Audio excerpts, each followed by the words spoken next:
Bueno, ahora hablaremos de la contracción muscular. ¿Qué es la contracción muscular? En primer lugar, cabe destacar que el término de contracción tiene como un significado juntar o acortar. En el ámbito de la musculación y de los entrenamientos con cargas, podríamos definir la contracción muscular como aquello que ocurre siempre que las fibras musculares pues generan una tensión en sí mismas. Esta situación de tensión sucede en varias situaciones, entre ellas, claro, cuando el músculo está cortado, alargado, moviéndose o manteniendo una misma longitud o de forma estática.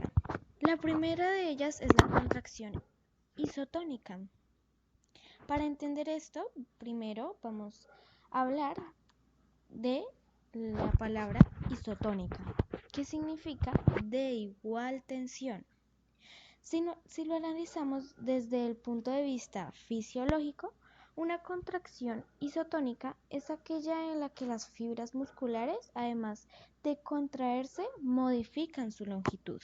Este es el tipo de contracción más común que se producen en la mayoría de los deportes o actividades físicas que realizamos en nuestro día a día. Normalmente las tensiones musculares que ejercemos suelen estar acompañadas de un acortamiento y alargamiento de las fibras musculares de un músculo. Y a su vez, la contracción isotónica se divide en dos: concentrénica y excentrénica. Hablaremos de la concentración concéntrica. Es aquella que sucede cuando un músculo realiza una tensión capaz de superar una resistencia, produciendo un acortamiento y posterior movilización de una parte del cuerpo venciendo dicha resistencia. Por ejemplo, cuando nosotros cogemos una cuchara y nos la llevamos a la boca para comer, se produce un acortamiento concéntrico. Poniendo ejemplos en el gimnasio, en el press de banca, el movimiento de subir la barra equivale a la fase concéntrica. Ahora hablaremos de la concentración excéntrica. Podemos decir que es aquella en la que, dada una resistencia, ejercemos una mayor tensión con el músculo, de forma que dicho músculo se alarga. En el caso del press de banca, la fase excéntrica es cuando bajamos la barra hasta el pecho. La segunda contracción es la isométrica. En primer lugar, vamos a destacar que isométrica significa de igual medida o igual longitud. En este tipo de la contracción, el músculo permanece estático, no se acorta ni se alarga, pero sí que se genera una tensión. En nuestro día a día, un ejemplo claro podría ser cuando cogemos una caja de naranjas y la trasladamos a otro lugar. De esta forma ya estamos generando una tensión manteniendo los brazos en una posición fija para que la caja no se caiga, pero ni se alargan ni se acortan las fibras musculares.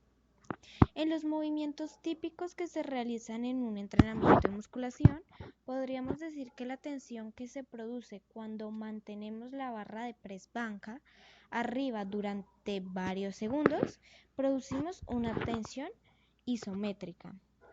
Y ahora la tercera y última son las contracciones ausotónicas e isocinéticas.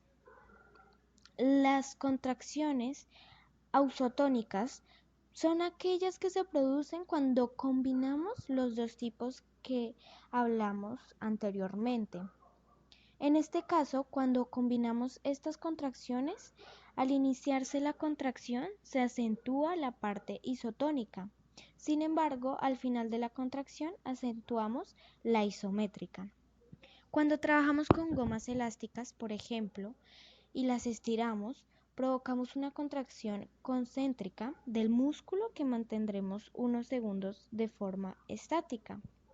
Y después, al volver a la posición inicial, se produce una contracción excéntrica.